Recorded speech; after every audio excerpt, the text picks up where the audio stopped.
Pertanyaan berikutnya jemaah. Subhanallah. Ibu saya adalah seorang musyrik. Akan di sini ditulis secara khusus. Yang dimaksud dengan musyrik di sini apa? Seorang misionaris. Apakah ada cara terbaik untuk membawanya kepada Islam? Dulu ibu saya masuk Islam, kemudian murtad karena keluarganya masih kafir semua. Apakah ada batasan wala dan bara kepada ibu saya? Yang pertama, cara terbaiknya adalah dakwah, menyampaikan tauhid. Itu yang dilakukan Nabi Muhammad SAW. Iya, bahwa apa yang diyakininya batil dan yang benar ini. Baik. Yang kedua adalah mendoakannya. Itu yang dilakukan oleh Nabi Muhammad SAW juga para sahabatnya, ya.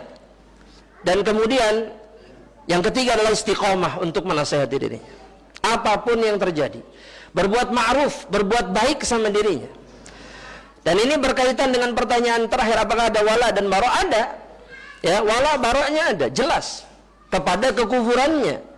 Tapi karena hubungannya sebagai seorang ibu dan anak, ini tetap mengharuskan dirinya berbuat ihsan. Dan ini disebutkan oleh Allah Subhanahu wa taala dalam Al-Qur'an. Jangan taati keinginan mereka terhadap kekufuran.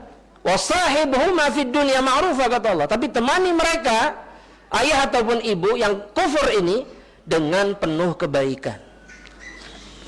Karena mereka masih punya hak. Hak apa? Hak birrul walidain. Meskipun kufur. Maka tetap, dan bisa jadi dengan cara itu kemudian hatinya menjadi apa? Luluh. Sebagaimana ibunya Sa'ad bin Abi Waqqas, yang diboikot oleh ibunya dengan mogok makan, karena ibunya tahu Sa'ad itu sangat mencintai ibunya.